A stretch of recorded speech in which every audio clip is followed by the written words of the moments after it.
you know. My report card is also very, very clear. And I think you my comrades, you help to also interrogate the process. How is the performance of a national working committee? How should it be evaluated of a political party? I think, to start with, the evaluation must honestly include how many elections did you win or lost. Last week or 2 weeks ago, we saw the British Labour Party leader saying he accepts responsibility for the crushing defeat that the Labour Party suffered under his leadership, and offered, in principle, having accepted responsibility, that he will not lead the party to the next election. So he's going to resign because under his leadership, the party lost. Was rejected by the British electorate.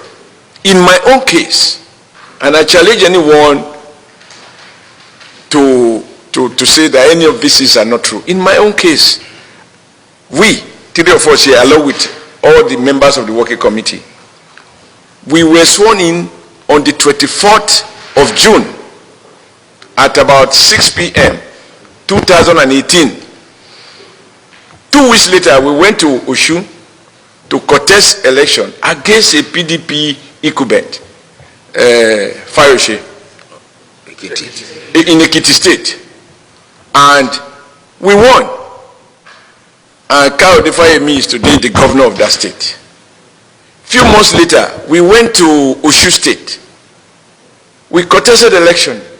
We won a by-election. And we have Osun governor elected during his first term. Then we went to the national elections. You know all the tension in the country at the time. You know all the hostilities. And again, before then we went to Ondo. We also won the Ondo by-election, but that was not done under my leadership. That was the previous one. I'm limiting myself to those two. And then the national elections. The gap between President Buhari and former candidate Abubakar Atiku, was about 4 million voters. The one between President Buhari and Jonathan in 2015 was about 3 million. So under this leadership, this president had more votes than the first runner-up. We like to claim credit for that. Because if it went the other way, so we'll be crucified. The National Assembly, you know, we had all kinds of contestation. Do we give them ticket? How, you know, because the opposition was determined to turn APC to minority in the 2 chambers of the National Assembly.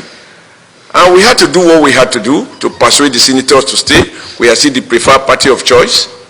And we marketed those senators. We backed them up with logistics. We backed them up financially from the party's coffer. And at the end of the day, I'm proud that we won more Senate seats and we won more House of Rep seats. But even more outstanding, if you ask me, is that we also had majority in 2015, but the party didn't have the capacity to manage its majority creatively and make the best out of it. The result was that you had a Senate president that was of APC and a deputy Senate president from PDP, even when APC has clear-cut majority, because we could not manage our numbers. This year, or last year, you will bear witness to the fact that we did our homework. We carried out extensive consultation, extensive persuasion and negotiation with the members of the National Assembly, and the party zeroed on a Senate President, a Deputy Senate President, a Speaker and a Deputy Speaker. I will mobilize and work around so that even with secret ballot, these 2 senators, Senator Amelawe Emaj, Senator Omoagegi Emaj as deputy, and in the House of Rep, Senator Bajabi Amila Emaj as speaker, and you had the Wase Emaj also as deputy speaker, all the preferred candidates. So, a party that couldn't manage its leadership before, this time we did that. And the other principal officers were subsequently elected. The letter from the NWC to the Senate and to the House of Rep was read on the floor of the Senate and House of Rep with respect to the other principal officers that are zoned to the ruling party. And we did that without any acrimony. So, thereafter, we've gone for a by-election in Kogi, and of course we won. And Kogi election is extremely significant because it is the first time since 1999 that a person by Nigerian manner of speaking can be said to be a minority, not coming from the major ethnic group in Kogi State. A minority person won the Kogi election.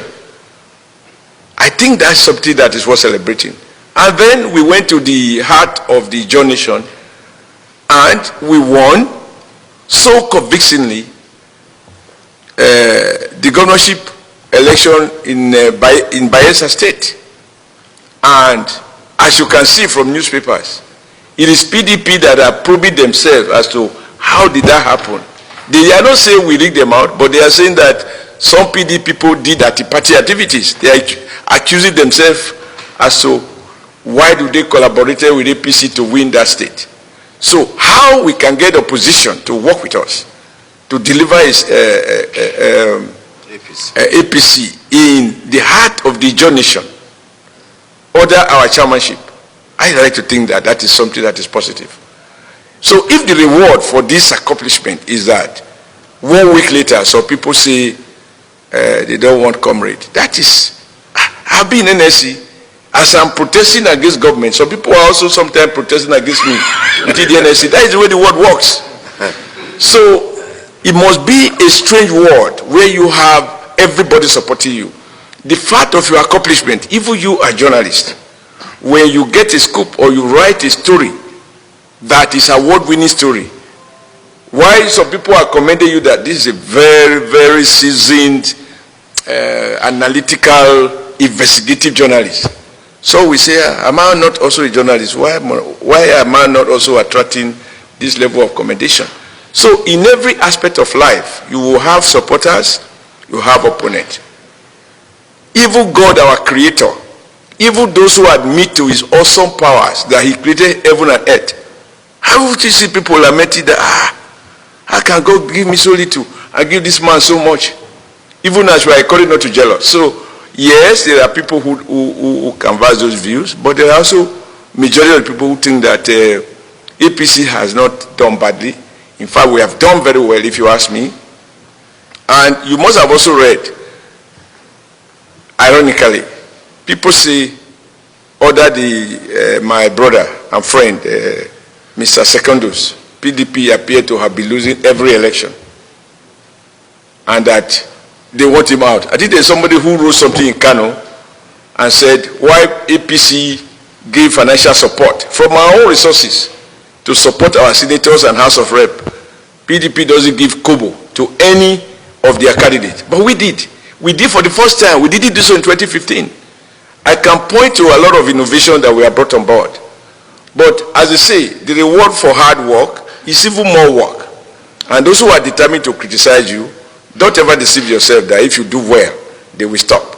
But I think for me, that is an incentive to recognize that we must continue to think creatively and, see to it that we are able to manage the party. I am very confident that our party is stronger today than it was before I became the chairman.